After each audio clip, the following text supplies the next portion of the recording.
Hi, I'm Dr. Karen Curry Parker here with your weekly Quantum Human Design Energy Report for the week starting on Monday, March the 10th.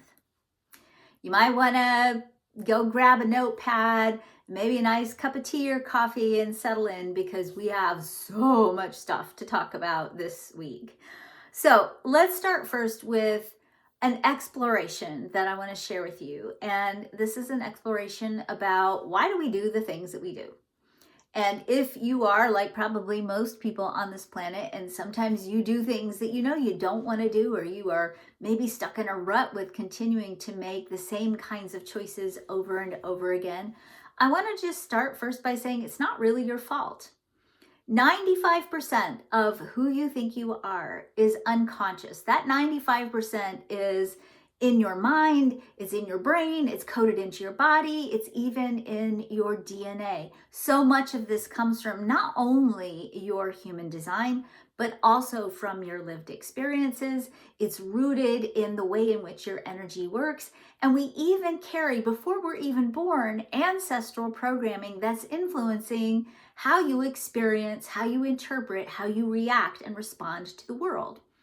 If you want to change your life, including if you want to optimize wellness, if you want to make better choices around money, relationships, spiritual wellness, even career choices, you have to oftentimes figure out how to take back control of that 95% of your unconscious programming.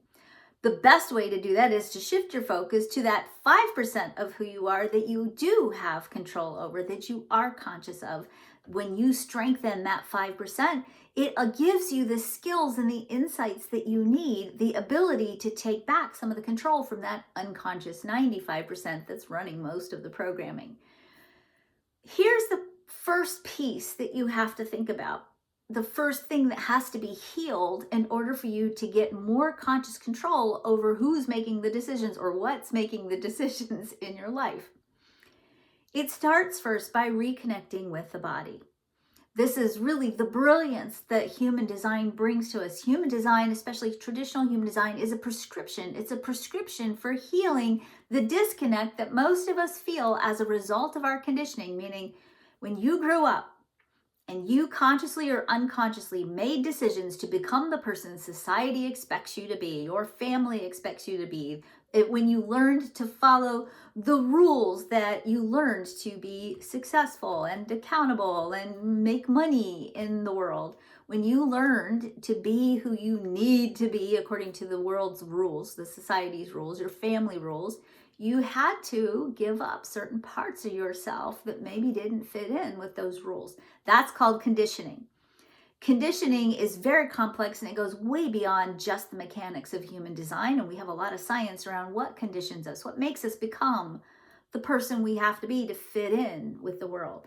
The process of deconditioning, and that's really that reclaiming that 5% and then taking back control over those unconscious patterns that are in you. The process of deconditioning starts first by getting reconnected back with your body. Your body is a compass. It's a compass that's always telling you which way to go, what feels right, what doesn't. But over time, when we become the person we think we need to be successful, or we're told we have to be successful in life, we oftentimes have to tune out that compass because it's screaming sometimes. It's literally screaming at us, which is why we sometimes experience physical pain or disruptions in health. That pain, and you can take this unilaterally, pain in any area of your life, whether it's financial, physical, relationship, whether it's creative fulfillment pain, spiritual pain, pain of any kind is not the problem, it's a symptom. And it's a symptom oftentimes of you having numbed out your body or your connection to your inner wisdom to such a degree that it has to do something dramatic to get your attention. If you want to learn more about this, on Thursday, this upcoming week, March the 14th, I'm going to be, March the 13th, I'm going to be teaching a free masterclass series. It's actually a 2-day masterclass series. So it's a little bit different than what I usually do. It's a 2-day, and we're going to meet for 2 hours, 2 days in a row, and talk about how do you get back control over your body? How do you interpret the messages that your body is telling you? How do you get back control over that 5% and rewrite the programming that's hiding in that 95% of who you think you are? We're going to talk about what actually conditions you and how do you unbecome, how do you decondition all those places where you cut off yourself, your connection to your authentic self. How do you reconnect that on many, many levels, including on the physical level, so that you can optimize your quantum wellness? We're going to be using human design. We're going to be using science-based techniques on Friday. So I said, remember, it's 2 days, 2 hours each day, 2 hours on Thursday, 2 hours on Friday. On Friday, I'm going to actually walk you through an evidence-based, evidence-supported deconditioning process. This is actually a process that comes from my PhD dissertation research. And I'm going to introduce you to a really easy, really beautiful, systematic way that you can start the process of unbecoming who society told you you should be and becoming the person you were born to be. I'll post the registration link for the masterclass series below. And that already was a lot for you to think about, right? So let's now take a deep breath, because now we got to talk about what's up in the energy forecast for this week. And it's a doozy. It's a doozy. I think astrologers have been looking at this month and the transits of this month, peeking at it with great terror for a long time. Now, I want to start first with, do not be afraid, okay?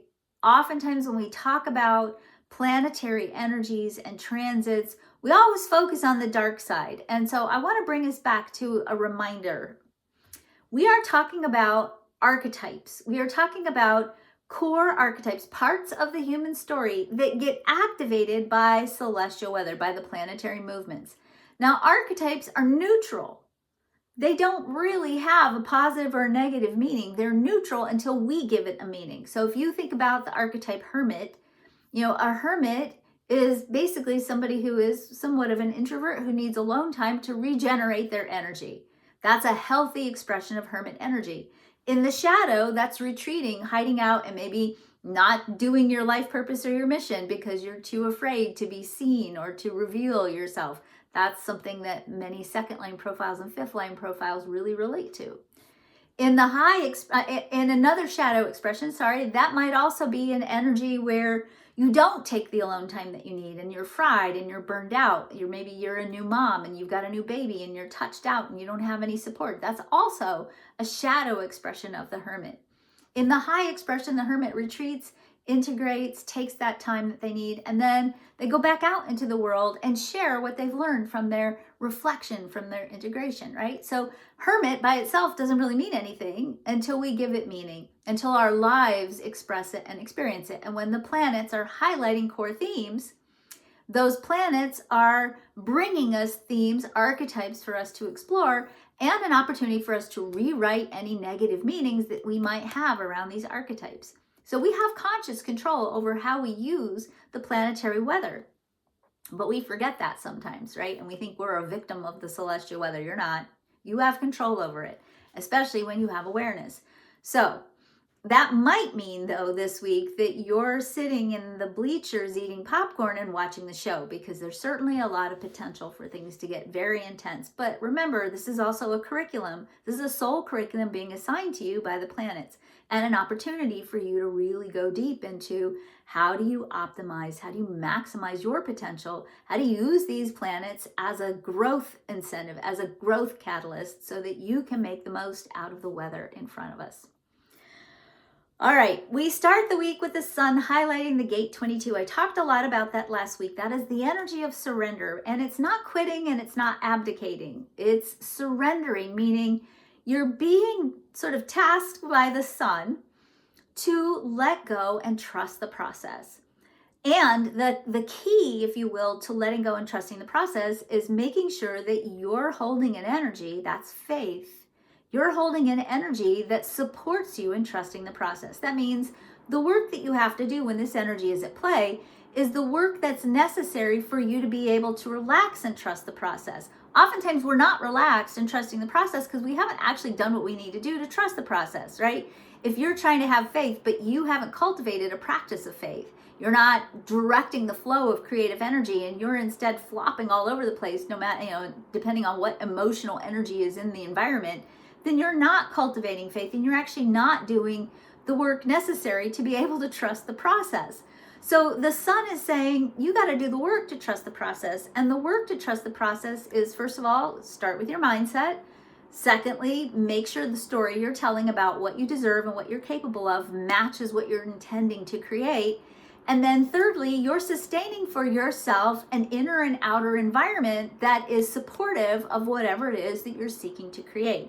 That's the key to trusting the process. That's the key to allowing yourself to surrender, because when you do that work, then you are creating a field of energy on the quantum level, and that field of energy is triggering manifestation, and it will eventually show up in the way that it needs to and bring to you the fulfillment of the manifestation and all the support that you need to do whatever it is that you came here to do. On Thursday, the sun moves to the gate 36. This is an energy, and I've been talking about this energy for the last year and a half. This is an energy that's been playing out all over the transits. We just had Neptune highlighting this gate for what felt like forever. This gate 36 in the shadow can be chaos. It is not maintaining the emotional environment, not maintaining the vibrational frequency that supports faith, and reacting emotionally all over the place. So this is an energy that is oftentimes associated with war or chaos. Now, we are grounded when the sun transits the 36, we're grounded in the gate 6, which is also another place where the potential for war lives. This is tension. This is impact.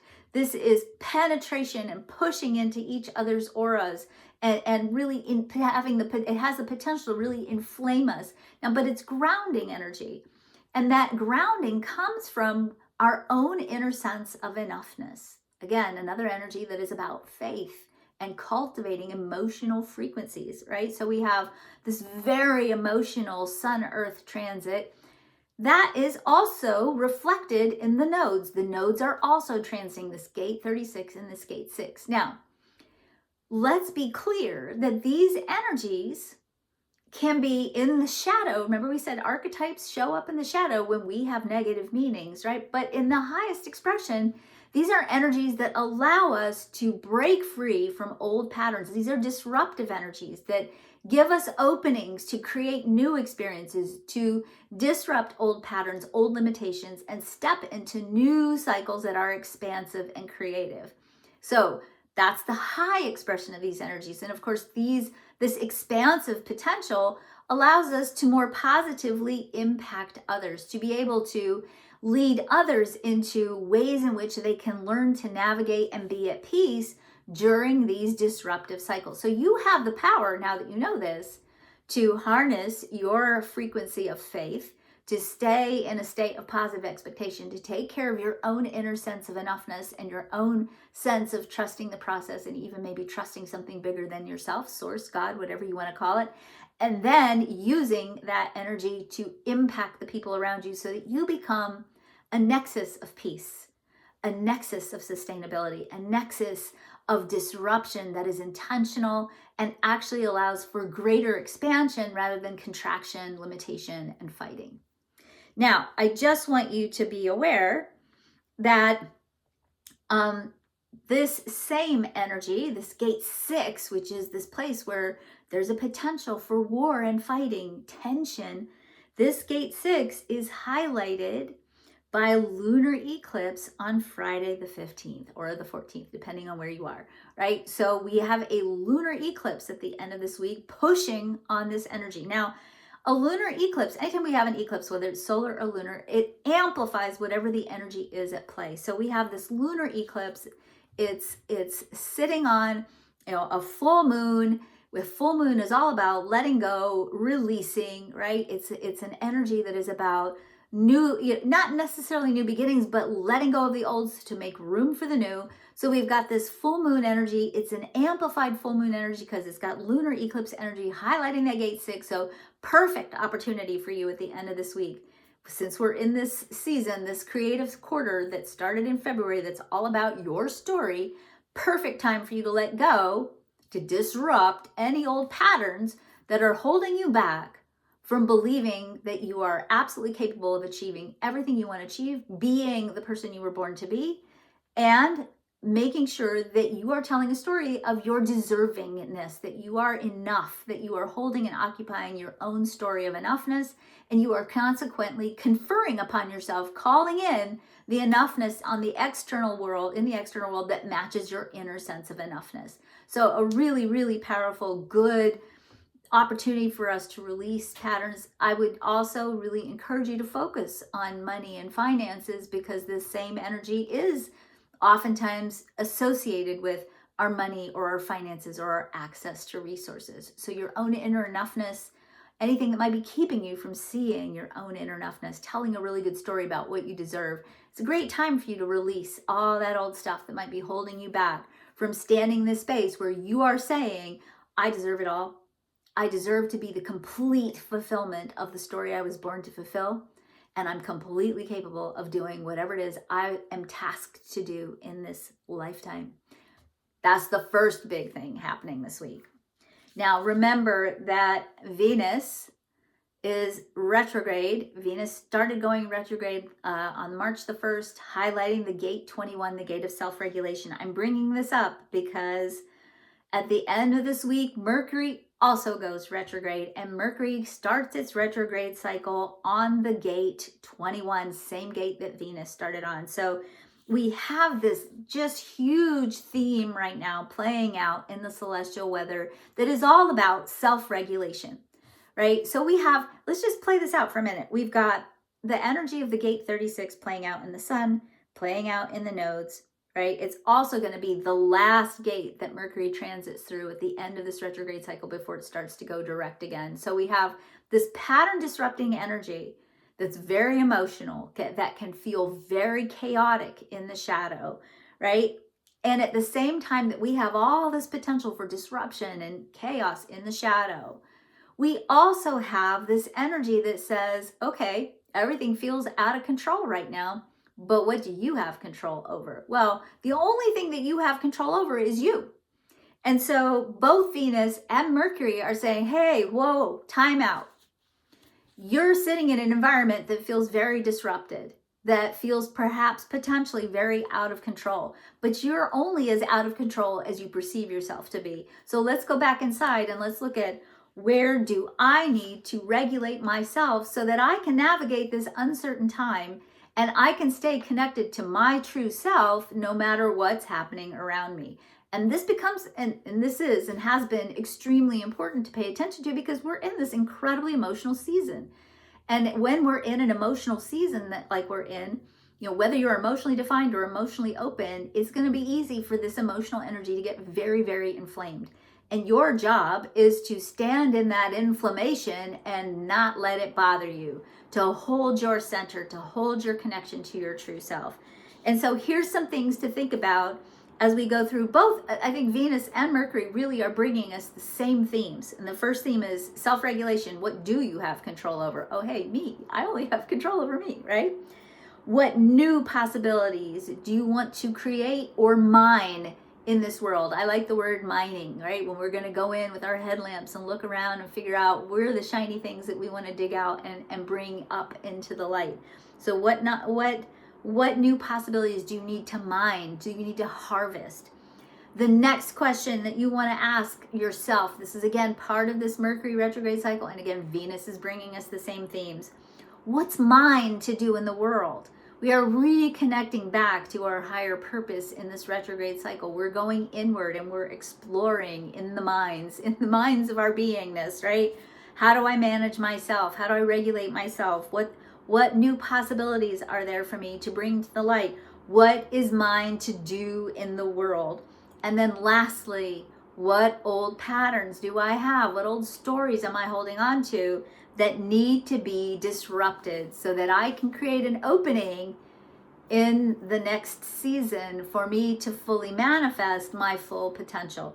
So this month, the rest of this month is intense. We're not going to lie to you. There's just a lot of really intense energy, and certainly the potential for tension and war and fighting is there for sure. but you can't control that. You can't necessarily control that unless you're working in the government and you're part of the decision-making process. You can't control that right now, but you can control yourself. And you can control your response to what's going on around you. And you can become a portal for peace and a portal for expansion and a portal for new possibilities if you can stay self-regulated. If you do this work now, there's a payoff for you coming in April, okay? It's coming. And it's certainly, if we can get through May, you'll feel the benefits of having held this center for yourself, of having stayed connected to that place where you surrender and you let go and you trust the process. Which, by the way, is again a secondary theme playing out. We said the sun this week starts with the gate 22, the gate of surrender. Well, Saturn is highlighting that gate too. And of course, Saturn and the sun are conjunct in this energy. And Saturn is saying, you got to trust the process. You have to trust the process. And Jupiter is highlighting the gate 31, the gate that's all about wisdom and experience. So the key to really, one of the many keys to trusting the process right now is, of course, sustaining your energy, staying self-regulated, making sure that you're cultivating a practice of faith, that you're creating an inner and outer environment that supports you staying in that space of being receptive to everything you deserve, and doing a retrospective analysis of all the miracles you've experienced in your life. Really stop and take stock. We get so scared. And for most of you watching this, if not almost all of us watching this presentation, if we really sit here and take stock of your life, if you look back on your life, how many times were you rescued in the 11th hour? Probably almost every time, if not every time, right? How many times were you rescued by source, by magic, by miracles, by serendipity, by synchronicity? How many times were you rescued in the 11th hour? If we can go back and look at that and say, actually, I've been afraid of all these terrible things, but they've never actually happened. I've actually always been safe. I've actually always been okay. I've actually always had enough. That if we can remember that, it helps us trust the process. You cannot go by how it looks in the moment. You cannot go, especially right now in this season. We're in a 3-year-long cycle of disruption. So we're right smack dab in the middle of it. Yeah, it's intense, but it's been a long cycle and it's going to continue. So you can't go with how it looks today, this week, or even this month. It's part of a bigger cycle, and it's a bigger cycle that in the end is going to bring us to the beginning of a creative revolution, which I believe is going to be as powerful and as important as the scientific revolution was hundreds of years ago. I think the planetary weather sets us up for that. But right now, when we're in the thick of it, it's easy to lose your mind and to get scared. Faith is a practice. Cultivate that practice. And if you need to, do a miracle hunt. Go on a retrospective of everything good that's happened in your life and take note and recognize, oh yeah, actually, I was rescued in the 11th hour by mystery, synchronicities, serendipity, magic, whatever you want to call it. Almost every time or every time. It makes a lot more sense for me to trust in miraculous deliverance than it does for me to trust in the fear that I feel. That's it. That's what I got for you for this week. Stay tuned. Buckle up, because next week is just as interesting. Take good care of yourselves. Tell good stories. You deserve everything. I will hopefully see you on Thursday. Again, check the link below for the masterclass series, Deconditioning by Design. We're going to talk about somatic healing and human design. And we're going to actually do some practical exercises to help you get ready to release all this stuff on the full moon. Take good care of yourselves. Have a great week.